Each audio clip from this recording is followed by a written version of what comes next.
Well, good evening and welcome back to the Journey Home program. My name is John Mark Grodi. I'm host here at EWTN, and we have this great privilege once again to come together to hear a story of faith and conversion. We're joined tonight by TJ Nielsen. He's a former evangelical, and you can check out some of his work at evangelicalcatholicism.com and bonechurchrevival.com. We'll get into both those later, but TJ, it's great to have you here on the show. Thanks for having me. Came into the church in 2004. Yep, on the Feast of the Immaculate Conception, actually. Oh, right, wonderful. Yep. Awesome. Well, again, thank you for being here. It's no, thanks for having me. Always an honor to always interesting to hear these stories, but also to be part of the continuing journey, because sharing your story is part of the continuing journey. So thanks for sharing it with us. Let's go back to the beginning. Tell us a little bit about your background and childhood.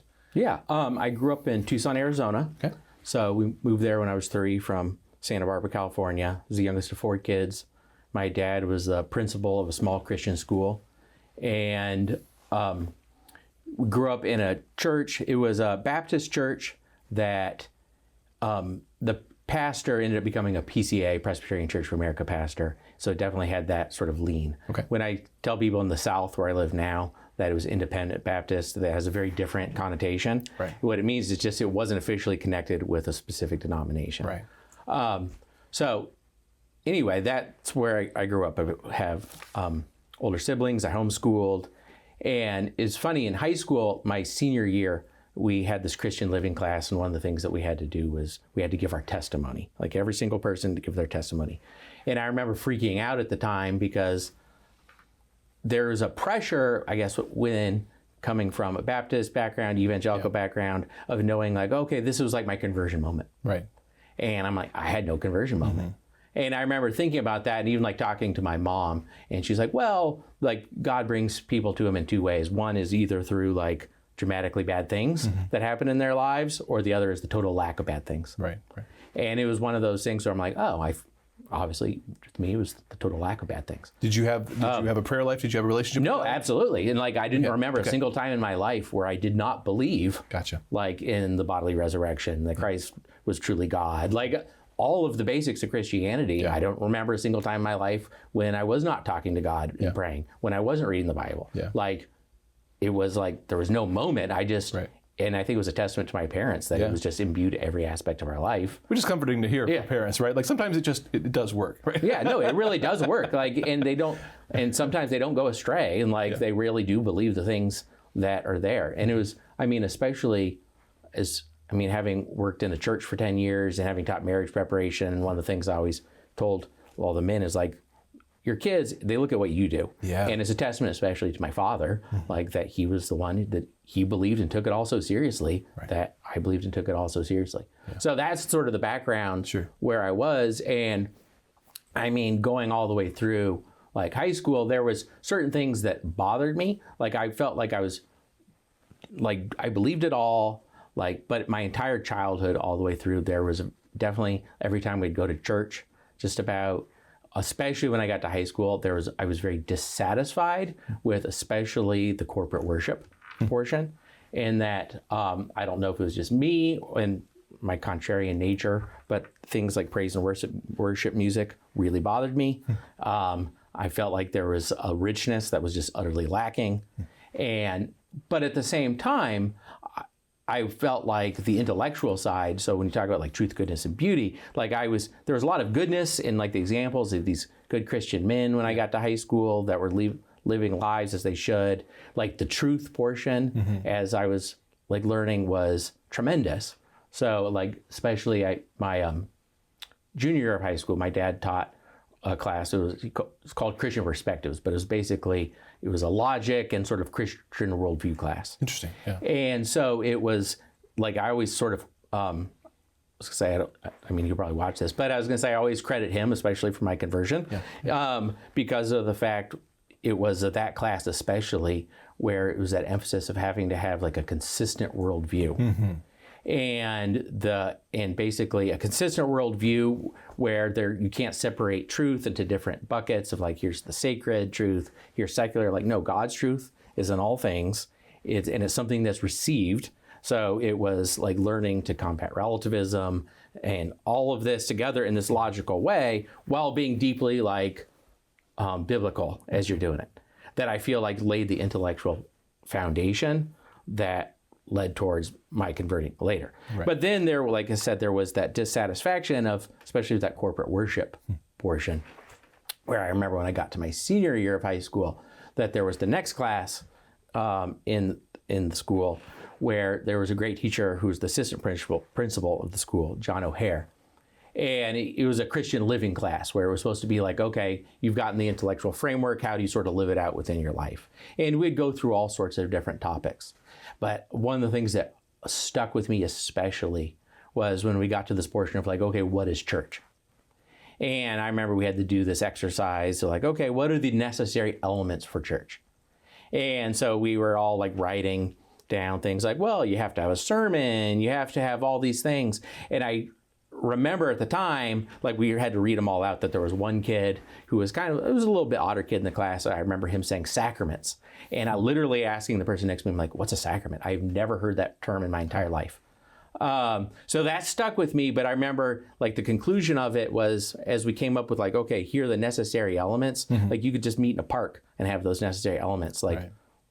But that's not intellectually satisfying. Like there's something missing within that. How did you think, what was your awareness of other Christian denominations and maybe even the Catholic Church at this point in your life? Were they wrong? Were they just different ways of approaching the truth? Or? Oh, they were wrong. Okay. So, yeah. Because I mean, especially as you get like the intellectual level of a high schooler, you tend to like to be a little like intellectually superior. So there's a reason why like high schoolers become a little libertarian at times, and then also like lean into their Calvinism because it makes you intellectually feel good. But then actually one of my older brothers at that same time, he was a student at Hillsdale College and he converted to Catholicism. Really? That must have been a surprise. Yeah, so it was a total surprise, but I was a contrarian at the time. So I remember he came home and I had made a giant poster of like where I'd written this 3 solas, like sola fide, sola gratia, and put it over his bed so that when he came home, like that's what he would be going to sleep with. So, and actually it was interesting as I ended up going to the same school later. Yeah. It was almost like the fact that he became a Catholic was an obstacle, actually. People say, oh, did you become Catholic because your brother did? I'm like, no, it's despite the fact that my brother did. Right. Because it was very hard for me to do something that my brother had already done. Yeah. Oh, wow. Okay, well, what happened next? So the big thing was going to college. And going to Hillsdale College is why I became Catholic. And the reason why is I remember showing up and there was multiple people that were immediately, because I guess when my brother converted he's a very vocal person. It made a vocal splash, even though there was a lot of people that converted at the school. So there was a lot of people from the moment I got there, like, oh, you're going to become Catholic like your brother? And I'd be like, no, absolutely not. That's never going to happen. Yeah. And I remember even my RA, my dorm, who was a Lutheran at the time, who's now my Catholic brother-in-law, him asking the same thing the first day, and I'm like, no, there's no chance ever that's going to happen. And then I had my first semester, took a class just on the Western Heritage and started going through Western history. And I studied history in high school, but there's certain things that get glossed over that you just never learn about. Yeah. And especially when we got to the Arian heresy and learned about the first ecumenical council at the Council of Nicaea in 325. And it was like getting hit with an intellectual hammer. Like, I've never heard of any of this. Like, in getting smacked with the authority question of the church, like, okay, at the time in 325, even a majority of the bishops in the entire Catholic Church at that point were Arians. They didn't believe that Jesus was fully God. Yeah. And yet you have this moment where you have the first calling of an ecumenical council of all the bishops under the authority of the Pope. And if we can't trust that God's going to keep them from error, like, how do I know that I'm not the Arian? Right. And anyway, that was probably the number one moment in my entire life that changed the course of everything. Yeah. And so it was one of my best friend in college that he was going through a lot of this at the exact same moment. And this started like this firestorm of discussions. It's Stephen Gaetano. And so, I mean, we started getting into discussions with all of our friends and stuff about this. And I remember going on an intervarsity retreat right after we got there. and talking about this very issue, and we're driving in the car with this girl, and he's next to me in the back seat, and he's like, yeah, so we're all reading the scripture the same way. Like, you say this means this, I say it means this. How do I know I'm not the Arian? And she just, I remember her turning and going like, the Holy Spirit just tells me you're wrong. And I remember him saying, well, I'm pretty sure that's actually your emotions, which didn't go over very well. But anyway, that was like the intellectual point where like, okay, I need to take this seriously. Yeah. Like, and so it was at that point where I'm like, okay, I'm going to start looking into some of these other obstacles. And because I'd never thought I was going to even really look into the theology of it. I had wanted something a little bit deeper on liturgical, like church experience. And so the first issue I looked into was that of the real presence. And part of it was because me and my friend Stephen, we had started going to sort of a high church Anglican church because he had grown up in a similar background, but in New Jersey. And his parents actually had been Catholic and then had left the Catholic Church. And so he had a little bit of that, but similar background. And we were like, okay, we're both history majors. We love the history. Like, is it possible to have like something a little deeper than we grew up with? So we started going to this Anglican church where they did claim that they believed in the true presence. So being faced with the authority issue, struggling with this, and that was a semester-long struggle for sure.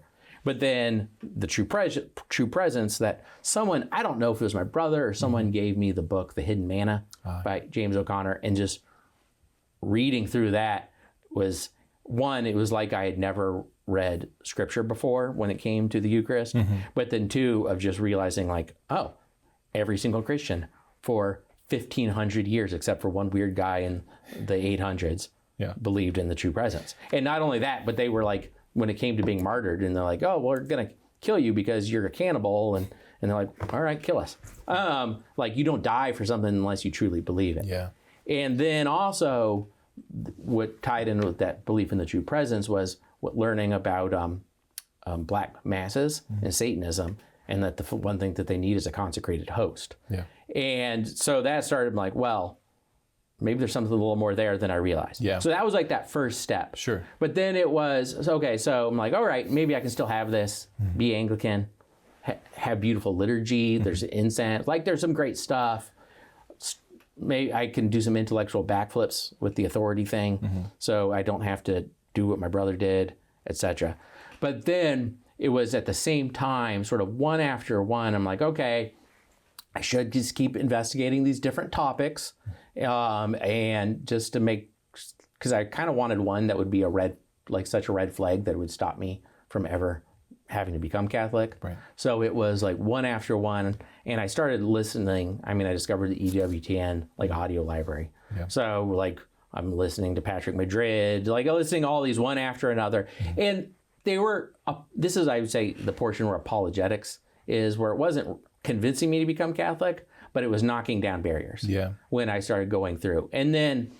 So it was, okay, one thing after another, but it wasn't quite getting me there. And I would listen to something on like papal authority. I would call and have like an hour-long conversation with my dad about it, back and forth. And I would get to the point where I'm like, okay, like if I believe the authority portion, like I can accept it.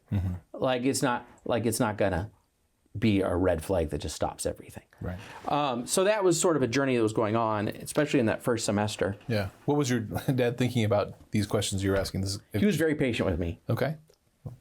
I think he was getting frustrated as he saw one after another, and he didn't agree. Right. But he was very patient, kind. But I'm sure he certainly instilled in you this truth-seeking element. So I'm sure that was. He was, again, maybe troubled by some of the conclusions, but certainly seeing you seeking truth and seeking real answers. Yeah, and I think the fact my brother had gone through, and he had seen with my brother that like he still truly did have a deep relationship with Jesus Christ, and that a lot of the fundamentals that he was most concerned about were still there. Yeah. So that was happening, but then there was like moments, I guess they're beauty moments or emotional moments that happen along the way that draw like something deeper. And so one of them, I mean, a couple of them that will really stick with me, but the one especially is I got invited to my first Mass. And it wasn't just like an ordinary Mass. It was just one of my suite mates who was a Catholic, and another couple of guys, they invited me and a few of other friends who weren't Catholic to go to a high Mozart Mass in Jackson, Michigan at St. Mary Star of the Sea. And I remember we went and like, we didn't emotionally know her to like put any of this. We're like, I've never seen anything like this in my entire life.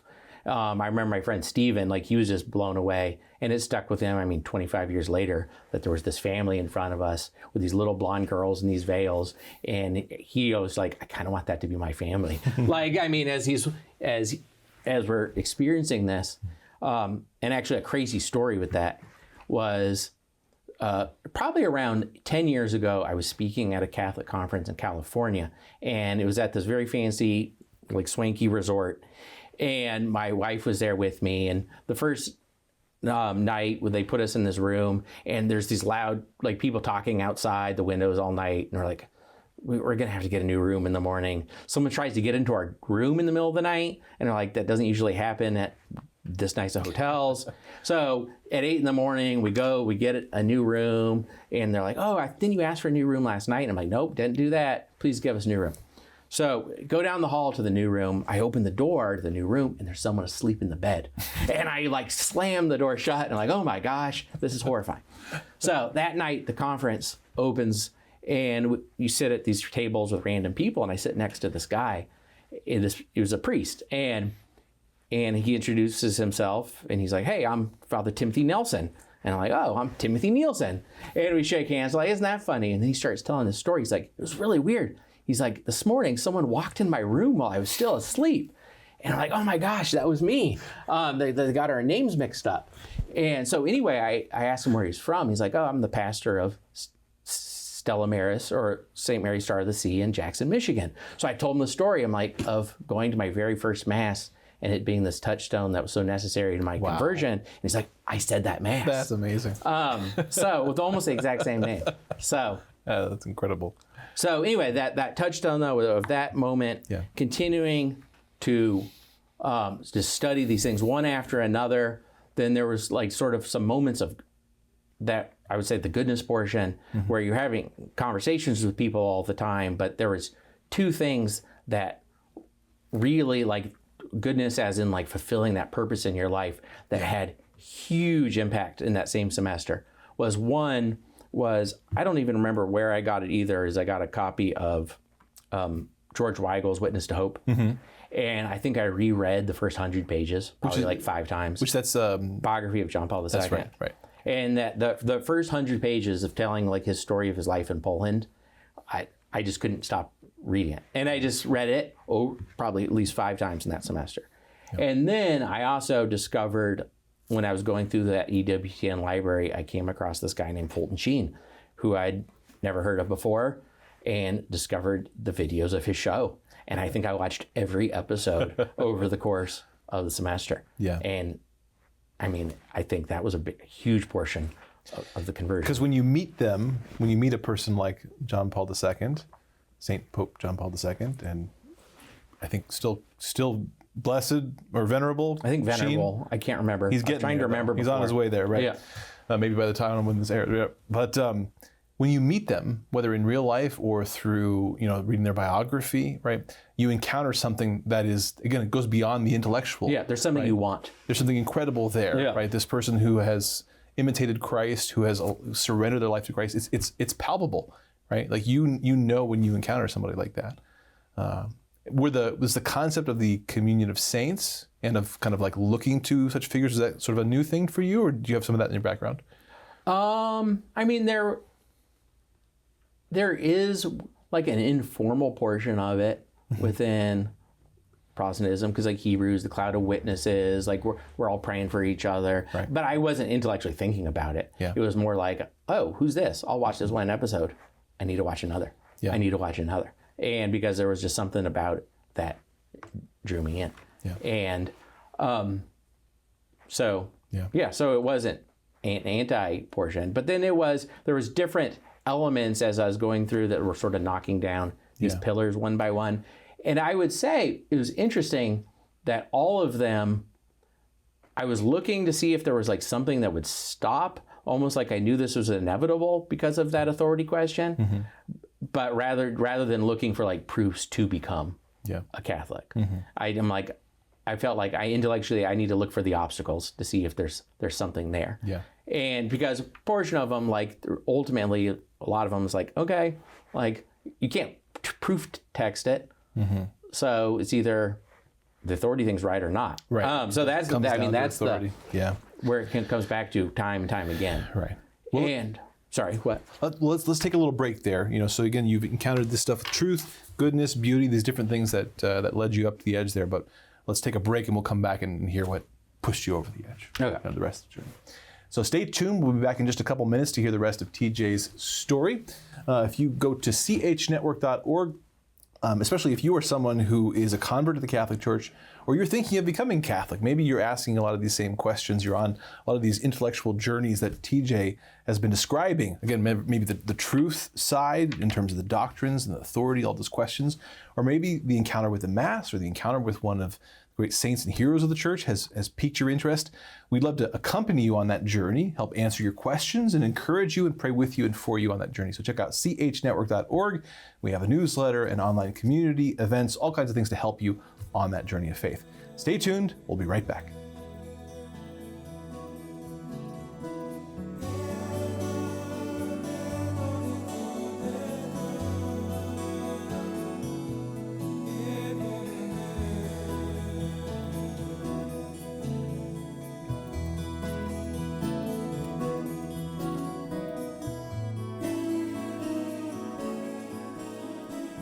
Welcome back to the Journey Home program. We're entering the second half of our hour tonight, speaking with TJ Nielsen, former evangelical. Before we get back to your story, tell us a little bit about Evangelical Catholicism.com, evangelicalcatholicism.com, and the Bone Church Revival. Okay, yeah. So the Center for Evangelical Catholicism, it's a nonprofit that I run that I founded with Father J. Scott Newman out of Greenville, South Carolina. And anyway, what the idea behind it is like St. Dominic was called the evangelical man. It's like spreading the gospel, especially within the church. Okay. So, awesome. I mean, we do all sorts of different things, but one of the things that we do is a weekly podcast called Bone Church Revival. Got it. And part of that is like trying to look for like this, what Justin Martyr called the seeds of truth within culture. So it's like trying to evangelize by saying like, hey, that thing that you're looking for, here's where it actually is. Yeah. But then also leaning into the fact, like, instead of being embarrassed by the fact that Catholicism's weird, let's lean into it. And so that's even where the name for that came from. We're like, what are we going to name this podcast? We're like, well, we have churches made out of bones. And like, that's it. So nice. Embrace the weirdness. So I do that with Father Jonathan Duncan. Awesome. All right. Okay. So that's evangelicalcatholicism.com and the Bone Church Revival podcast. Check those out. All right, well, let's get back to your story, TJ. Again, we left off, you'd been really walking us through truth, beauty, and goodness, these different experiences and this journey you'd been on of asking these questions. I know there's more to tell, but I think, we left off, you'd particularly had these encounters, literary encounters with St. Pope John Paul II and Bishop Fulton Sheen. So what happened after that? What was next in the journey? Yeah, so I guess the next thing that really was like the linchpin of anything else was that I didn't know who he was. I'd never heard of him at the time, but the Catholic Society on campus brought Scott Hahn to come and speak. And somehow me and a couple of my friends got invited to sort of everything. So I went out to dinner with Scott Hahn. Wow. Then we went to a special like Q&A session with him all afternoon, and went and listened to him speak that night. And at the end of it, it was one of those things where it wasn't just me, it was my friend Stephen, but then his older brother, Matthew Gaetano, who actually now teaches history at Hillsdale, that as we went through all of this and we're at all of this together, that it was kind of like all of the keys going like into place intellectually, where it just everything starts clicking. Yeah. And how so is not just like the intellectual arguments, but it's this basic sacramental worldview that I had never actually seen the gospel presented in that way, the scriptures presented in that way, where it's the sacraments are the key. It's the Rosetta Stone of understanding all of it. So where you go back and you're like, I understand salvation history now in a way I never understood it before. Like where you can even see from like those, the nature of the sacraments of being like participatory and like God using physical things that we can actually like feel. He lets us participate in his greatest works, knowing that we're only ever going to screw it up.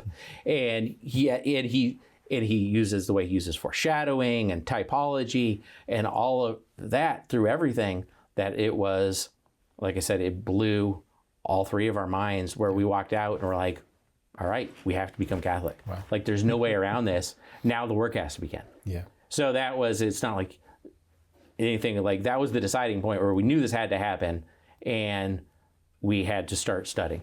And so the three of us, like we started going through topic after another. Yeah. And I think it was also providential that even though he hadn't been there, my brother came into town at that week. He was discerning with the diocese at the time, and he invited us. He's like, hey, you guys want to come to Mass on Sunday? Which none of us had, and we went, and I never missed a Mass since in 3 years.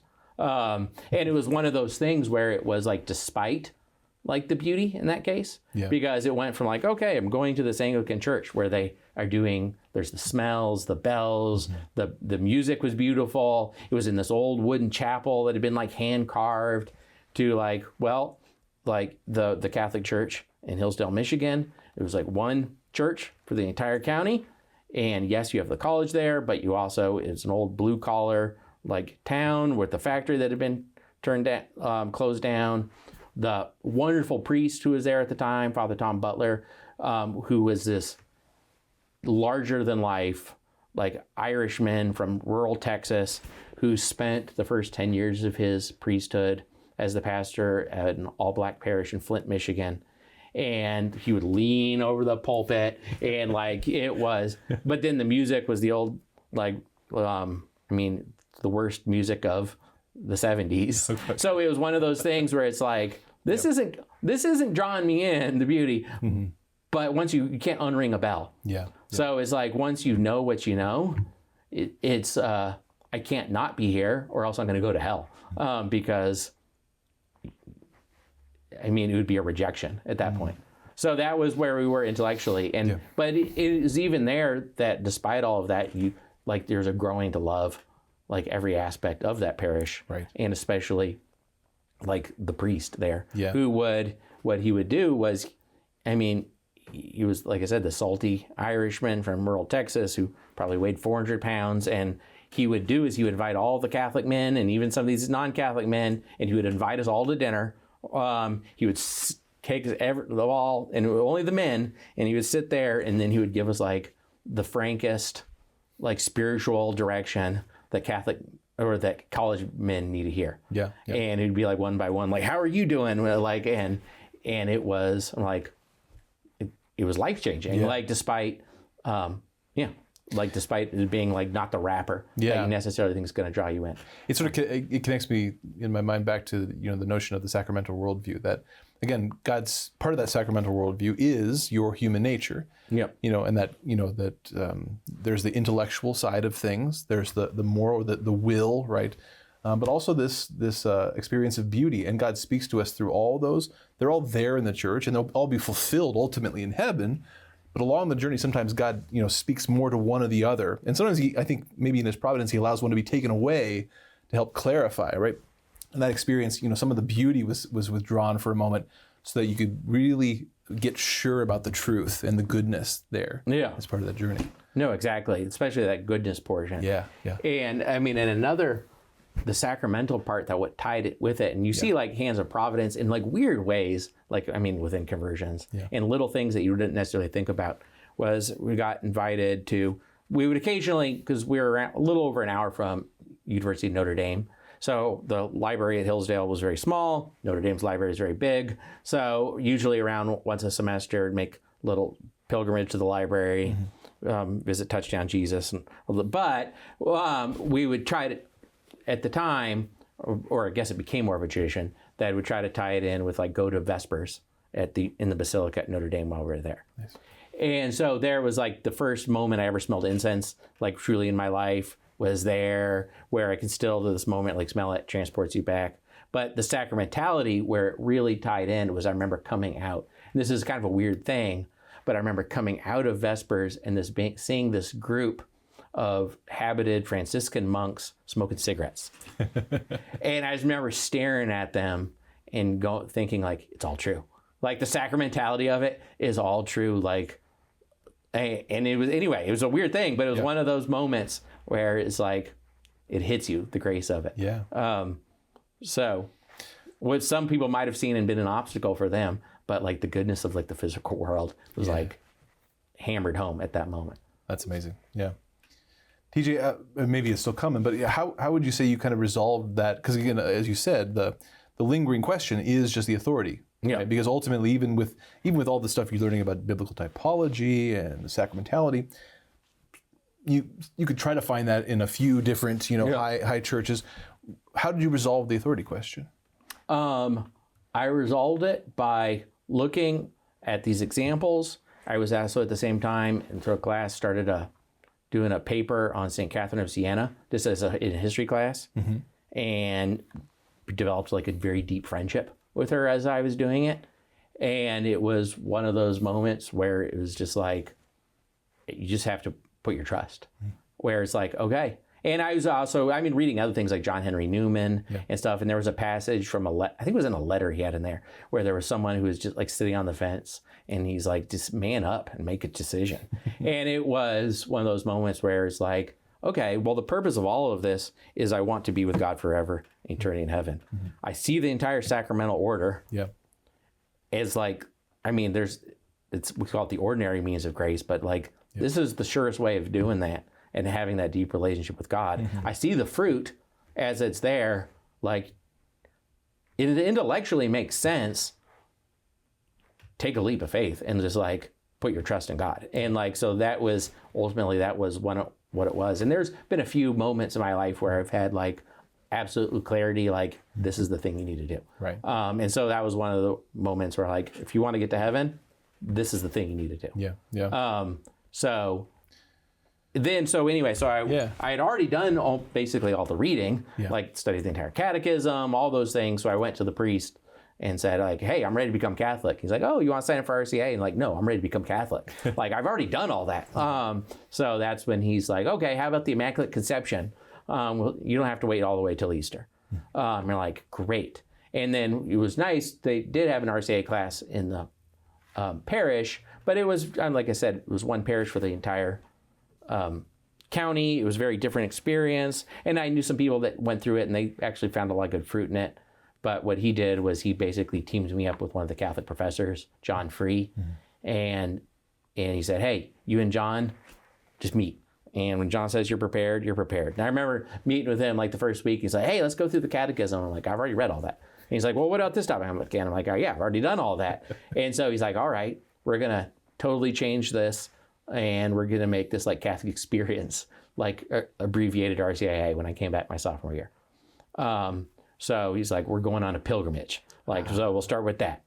And so I remember, I don't even know where it was, in the middle on someone's farm in somewhere rural, they had a replica of the shrine of like the Black Madonna and like Czestochowa. So we went there. He's like, we're going to go on a retreat. And he took a few of us and we went to the Monastery of the Holy Cross in Chicago, in South Chicago. And actually, so I ended up doing my first confession there. Wow. It was, he's like, you're going to experience all of the things that you can't read your way into with Catholicism. Yeah, confession's a good example of that. It's one thing to read about that on paper, but then to actually do it. Yeah. Was that something, it was new to you, but...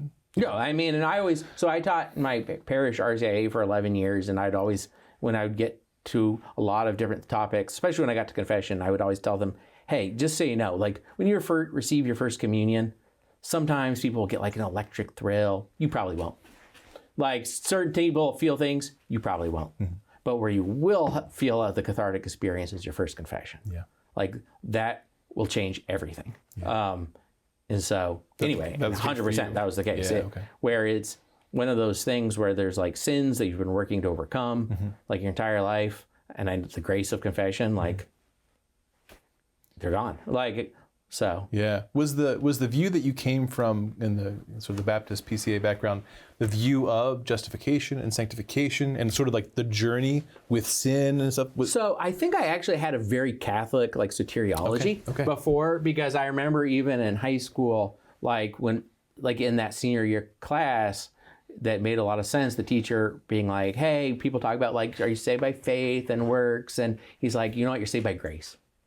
And if you're saved by grace, faith, works, they come together. Like you can't separate faith, hope, and love. Right.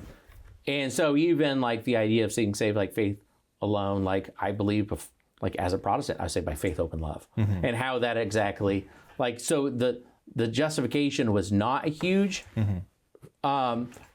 change. What was the big change? And actually, and this is where that I struggled with, that it was that Scott Hahn unlocked, was when I came across the idea of like baptism actually washing away original sin, and the sacraments doing the very things they represent.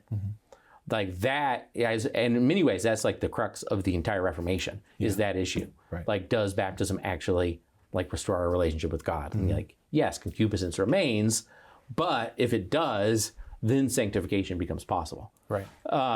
So that was the intellectual question that, along with the authority, that was the biggest struggle. And then that's when Scott Hahn unlocked, like, no, like, not only does it make sense if it does that, it makes everything make sense. It makes the entire scriptures make sense. It makes salvation history make sense. Like how you live as a Christian, like it all just makes sense, like at that point. So, and it's a counter to the accusation that Catholics are works righteousness, because we don't do much in the sacraments. Like we show up and God does. He works. It's His grace working in the sacraments. Now we respond to that, right? We try to take that grace and do what He bids us to do, but it begins and ends with His grace, right? And the sacraments are the greatest example of that. We're not doing something. We're showing up and allowing it to happen to us. We're saying yes to God, but He's working in the sacraments. Yeah, and the fact He lets us participate, knowing that we don't add anything, we just screw it up. And this is always the analogy I always used in RCIA was, it's like the adult letting the child help make the cookies. Yeah, like absolutely. They never improve the cookies. Right. But yeah, I love that. I love that analogy as well, because partially because again, it's such a real image that God knows we're going to mess this up, but He wants us to be part of it. Like He's a good father in that sense of like, yes, He could probably rake the yard faster, but He wants His kids to take part in His work because they're changed by that process, right? When we obey God, when we participate with Him in obedience, right? He's changing us through the experience. And so, yeah, He knows He could, if it was just a matter of getting His work done, He could snap His fingers and do it, right? Evangelizing the world or doing this, that, and the other. But He wants us to participate in it because that's how we're changed. Yeah, exactly. The fact He wanted apostles, knowing that the only, I think, what's the phrase, that the first thing they ever agreed upon was to abandon Jesus on the cross. Like that, knowing that they're not going to improve anything He's doing, but that's what He uses. Yeah. So anyway, that was the key. The linchpin was the sacramentality.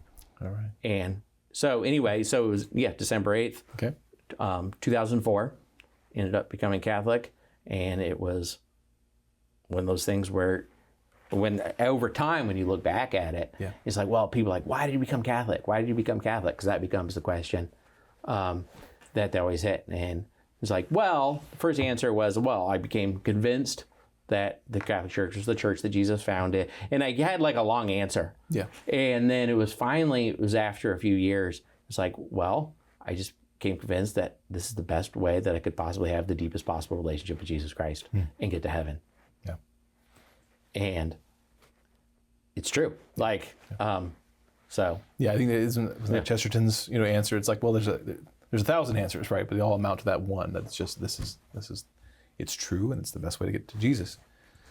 Well, that's amazing. What happened after that, after you became Catholic in your life? So I started dating my then girlfriend immediately after, who was Catholic. Okay. And I started dating her when I came back after my freshman year. And I told her, like I emailed her, et cetera, and I'm like, hey, I'm becoming a Catholic. And so people always ask, like, oh, did you become Catholic? And I'm like, no, I was becoming Catholic first. But then anyway, and just dove in with like both feet. And it was So ended up studying history, but then ended up getting married. We actually now have 6 children.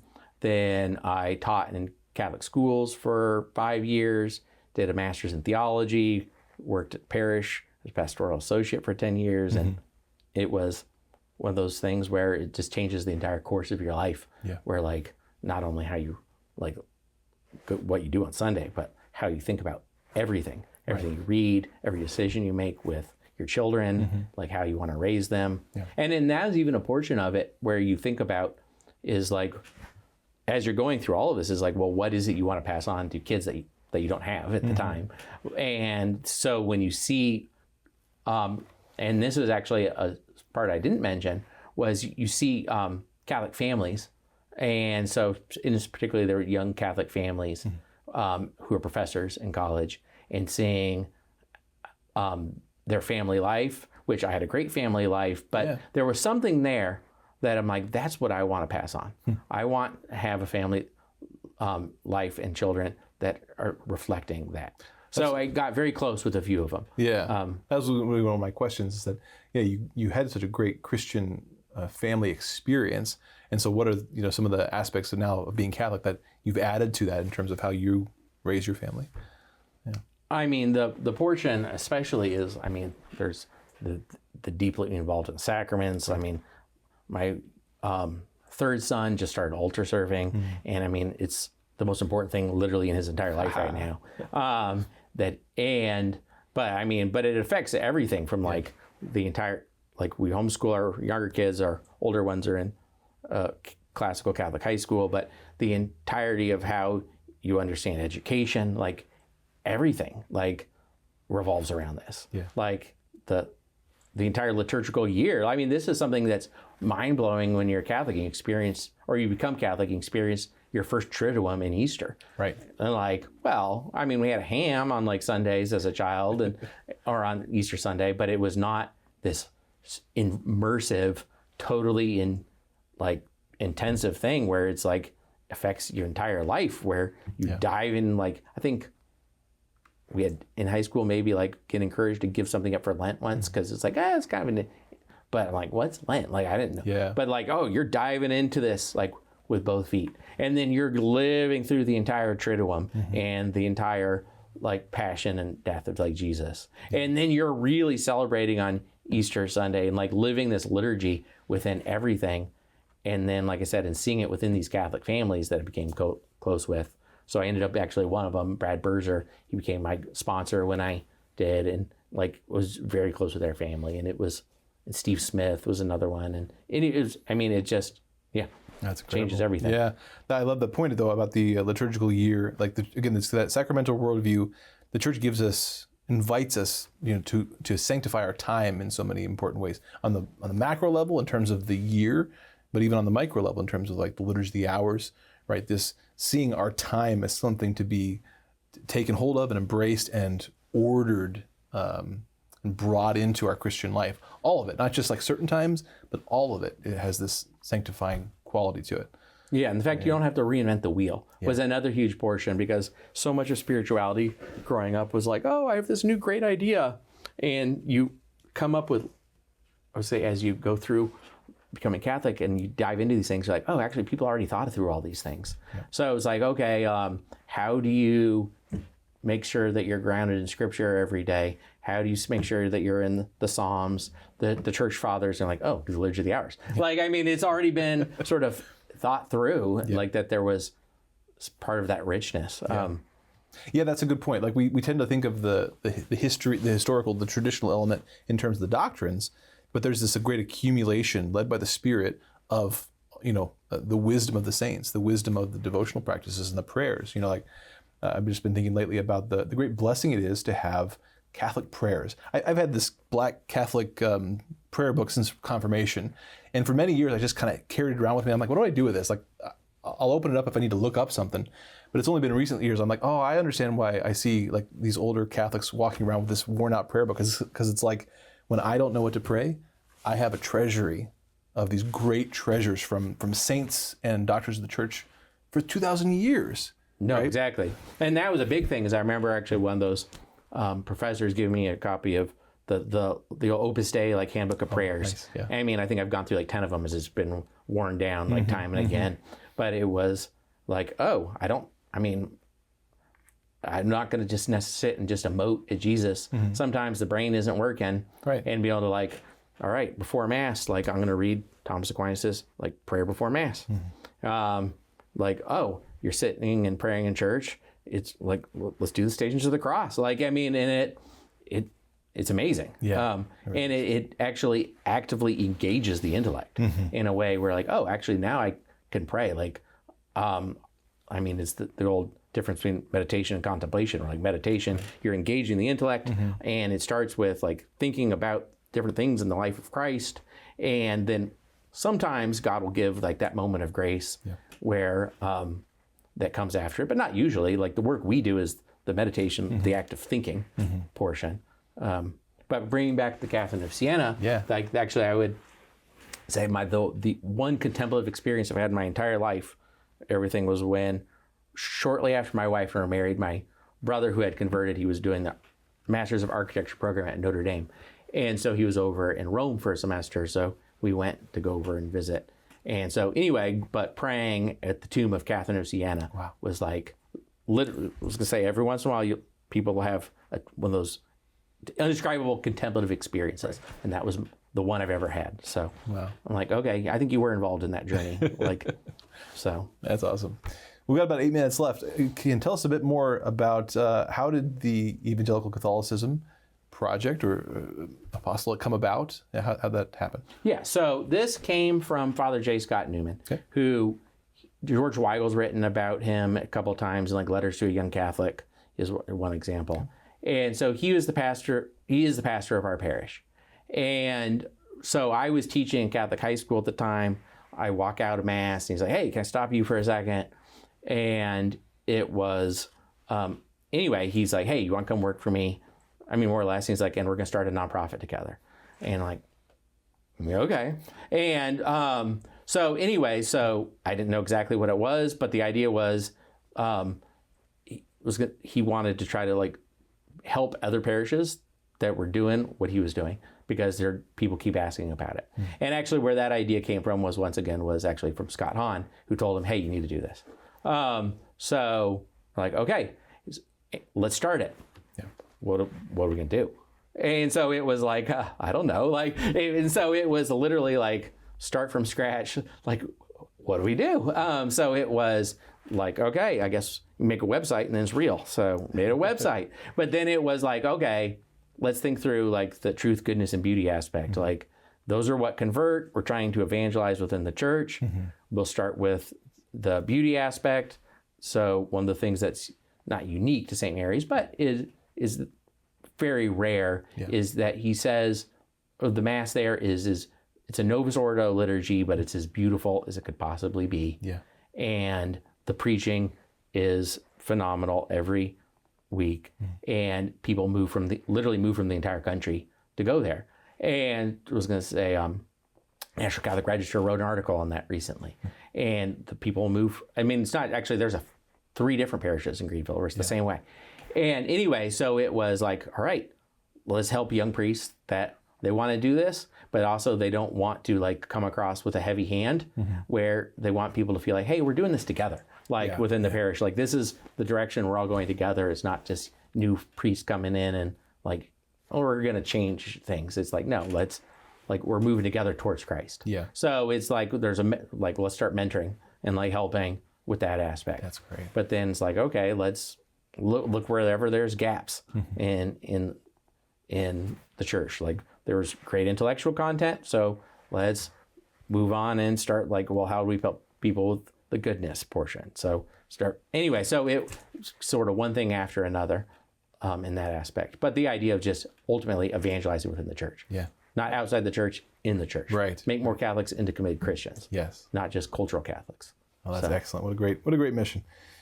All right. Well, if there's so many things we could talk about, but with the few minutes we have left, again, thinking about somebody who's maybe coming from a similar background to you, wrestling with some of these questions like you mentioned early on in terms of, again, authority, maybe the worship question. right? Where would you suggest they start in terms of this journey of exploration to answer their questions? I'd say the first place is starting with prayer. Like deeply, like openly asking of like, God, like, if this is something you want me to know and do, like, change my heart. Because he does, like every time he does when that's the case. But then two, like, I mean, start with actually understanding a little bit of church history, understanding, like, 'cause that was the one, like, domino ultimately had to fall, was the idea of sola scriptura. Yeah. Like, there's no infallible index, like, in the Bible. Like, if we're going to trust the Bible, I ultimately trust it because the church gave it to me. And the historical element is so important there. In other words, there's the inner logic of these issues, but the historical perspective is so necessary as a Christian. Because it was even every one of the other issues after that, like, I just realized, like, they're just intellectual hangups. Because, and ultimately out of pride, it was like, well, I'm not the arbiter of truth. Like, why do I have to give my stamp of approval to, like, Marian theology? Why do I have to give my stamp of, because ultimately then I'm becoming the ultimate authority of everything. Right. And they're like, okay, like, to a certain degree, at some point you have to humble yourself and be like, this isn't an intellectual cop-out. It's actually a humbling of knowing that, like, there's other authorities that I'm just going to trust. Yeah. And greater understanding can come after that trust, right? Seeking understanding. But again, I always think too, with regards to that perspective on, like, how does authority work? How do we come to know truth as Christians? Again, if it's not the case that at some point I can trust the Holy Spirit guiding the church and then continue to learn after that. Again, it leaves a lot of people out, because not everybody can be, an intellectual reading a bunch of books. A lot of people throughout history, right? No, exactly. And so, it's a model for coming to the truth that is open to everybody, right? Yeah, it's not just a faith for the strong and the intellectual. Yeah, exactly. I was thinking earlier, I was chuckling because when you first dove into the historical perspective, the first topic that kind of sparked your interest was the Arian heresy, which is not what people normally think of, right? But I think it's an interesting point that when you look in the early church, right, the things that they argued about are the things that for almost all modern Christians are settled. And the things that are, disagreed upon amongst modern Christians, you look back in the early church, they were never questioned. Right? In the early church, they weren't questioning the real presence of Christ in the Eucharist. Right? That was sort of taken as a given amongst the early Christians. Yeah, but they're arguing about the Trinity. Right. Yeah. Those things that now are settled. And so there's always that, again, you dig into that and you realize already I'm accepting the authority of the church, because I'm accepting these things that were argued about and then settled. In the church. Yeah. So, and even all those touch points, I realize that they've sort of made their ways into the names of my children. Yeah. So, like, our oldest son was John Paul. So, with reading with the Witness to Hope in there, I have one daughter whose middle name's Catherine because of that. But then I have our second son, his name's Henry, for John Henry Newman, who was I didn't talk a lot about, but that was a huge portion of reading him throughout all of this. Yeah. And then his middle name is Athanasius, because he was the one arguing against the Arian heresy, and I think he had a role in there too. So that's amazing. Yeah, truth, goodness, and beauty. I really like how you shared that as part of your story, and that's what we would propose that people would find in the church. I mean, certainly the truth, certainly that if you ask these hard questions of the church, like, we think you'll get answers. But gosh, there's really no greater evangelization than when you meet the saints, whether in real life or in literature. When you encounter them, you recognize something real has happened here in this person's life, and it's an incredible thing. I love the work that you guys are doing, and I will be praying for it. Thanks. TJ, thanks for sharing your story with us tonight. Thanks for having me. Praying for your work. Again, that website is evangelicalcatholicism.com, and the podcast, is that probably on YouTube and different podcast services? It's on iTunes and SoundCloud and Spotify. All right. The Bone Church Revival. BoneChurchRevival.com. Such an awesome, epic title for a podcast there. Well, thank you for joining us for this episode of the Journey Home program. I pray that TJ's story is an inspiration to you. Again, check out his website, evangelicalcatholicism.com. And I want to remind you, as always, that, again, we share these stories, but they're a great reminder both of what, the truth of the church, the goodness and the beauty to be found there, but a reminder that you and I remain on a journey, right? God's not done with us this side of heaven. We remain pilgrims on that journey, and we have to keep taking one step at a time. So let's pray for each other, but we'll be back again next week with another story. In the meantime, God bless.